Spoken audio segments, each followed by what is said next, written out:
Biraba, a participant at UMI pursuing a postgraduate diploma in business administration. I'm here to discuss the methods of procurement. Before I go to the methods, procurement is the process of acquiring supplies, consultancy and non-consultancy services and works by any means. For procurement to take place, there are methods or approaches that are used to reach out to the suppliers and markets. These approaches are the ones referred to as the methods of procurement. I'm here to discuss open bidding. Open bidding is a process which is aimed at acquiring goods and services at the lowest price possible. Its aim is to stimulate competition and minimize discrimination.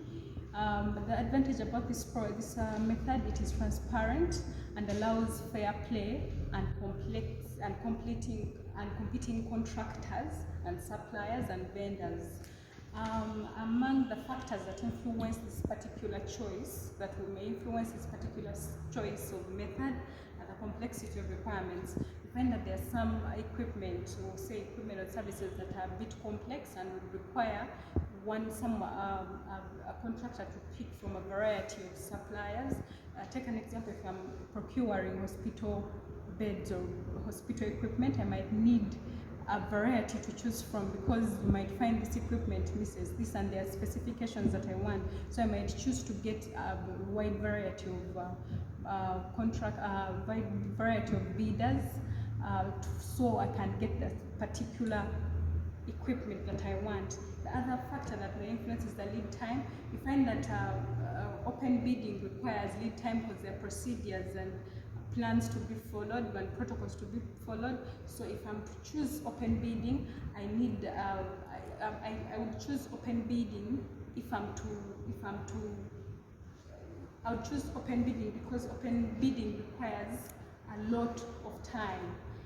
The other factor would be the value of the service or good I'm procuring. For example, take an example, if I'm procuring road construction machines, these are a bit high value.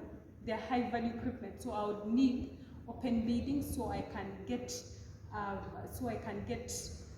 the particular equipment that I would want for me to execute my purpose. Thank you. Thanks for listening. Have a great day. Hello viewers, I'm Nagawa Anna, a DBA participant at Uganda Management Institute, Kampala. I'm here to present you one of the procurement methods, which is restricted tendering. Restricted tendering is defined as a procurement method where the right to bid is limited to only bidders who are invited or selected by a procuring entity for procurement contracts. Or you can define it as a procurement method that limits the tender's interest to a select number of suppliers, contractors, or service provider. This procurement method is also known as selective tendering or limited bidding. Another thing about this procurement method, any decision to use restricted tendering must conform to the policies and procedures that govern the procurement system.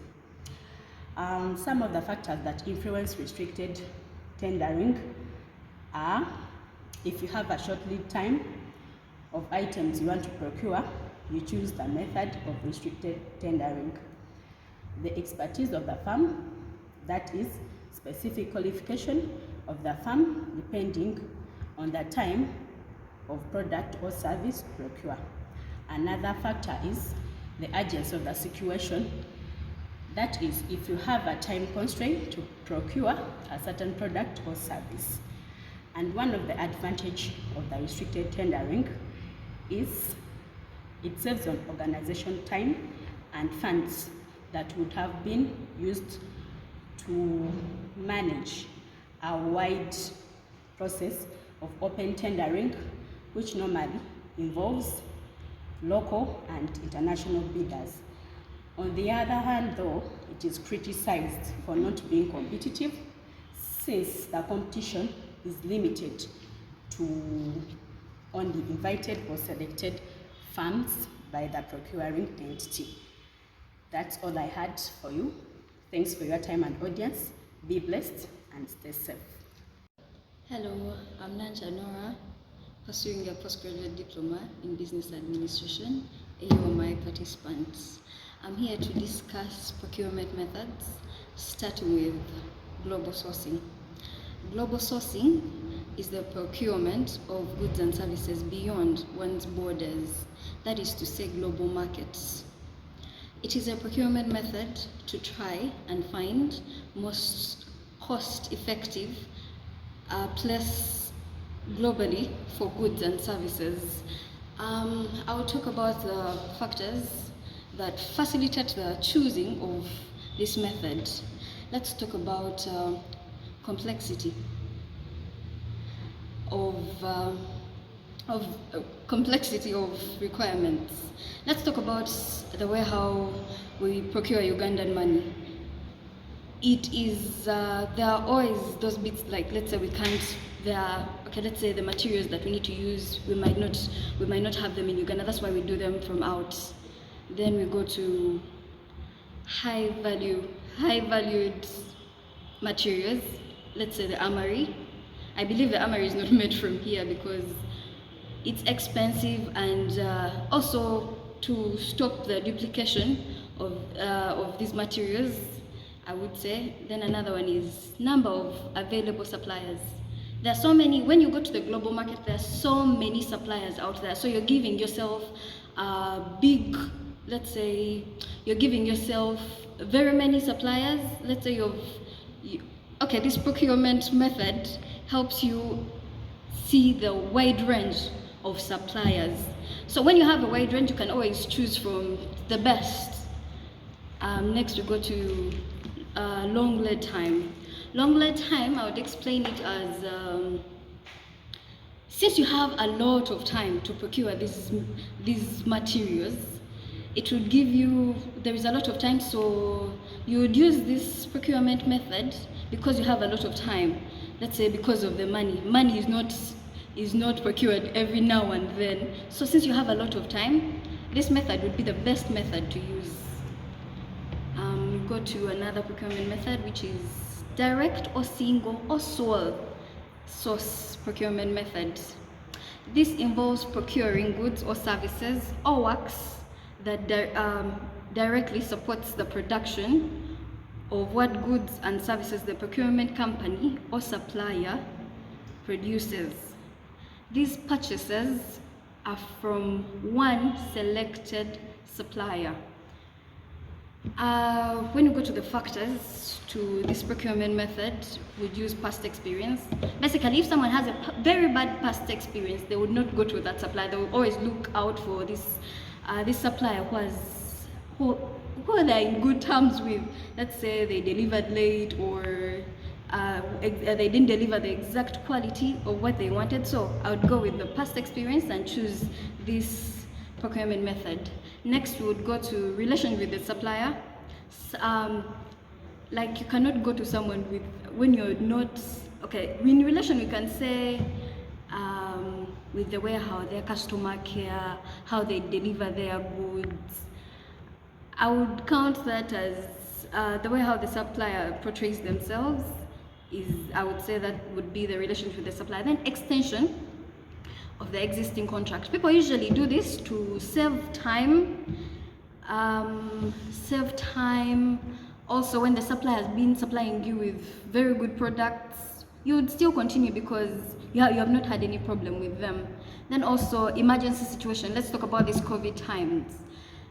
There was need of beds. There was medical requirements. There was a lot. So direct procurement method would be the best procurement method to use upon this. And lastly, minor additional works. I would put this in construction. Like let's say you procured tiles and they were not enough for what you had made, the measurements you had made. Basically, you go back to the same store or the same supplier, if I should say, to get the same tile that you purchased prior. Thank you very much. That is all for today. Start. Hello everyone, my name is Joan Nyamwiza. I am my participants doing DBA, and I'm here to present one of the methods of procurement, which is request for quotation. The request for quotation is a procurement method that is used for small value procurements of readily available off-the-shelf goods, small value construction works, and small value service procurements. It's also known as invitation to quote, and it does not require the preparation of tender documents to the same extent as open tendering, request for proposal, and two-stage tendering. This method is non-competitive because the procuring entity determines which contractors, suppliers, or service providers to request quotation from, as long as a minimum of 3 are invited. Quotations received in response to a request for quotations should be first evaluated to determine compliance with the given specifications, scope of work, and administrative requirements. If the above are found to be okay, then a price comparison is made between the firms found to be compliant, and then a purchase order is signed with the bidder submitting the lowest quotation within the stipulated delivery or completion time.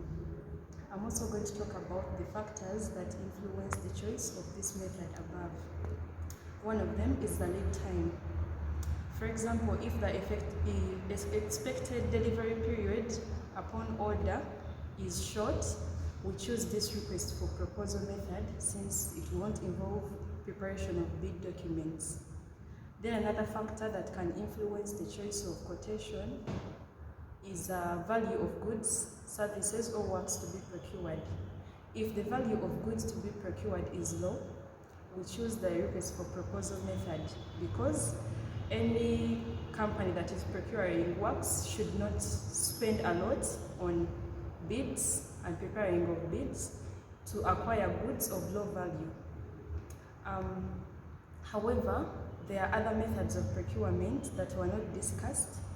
For example, community procurement, micro procurement, and to mention others but a few. That's all we had for you as this group. Thank you for listening.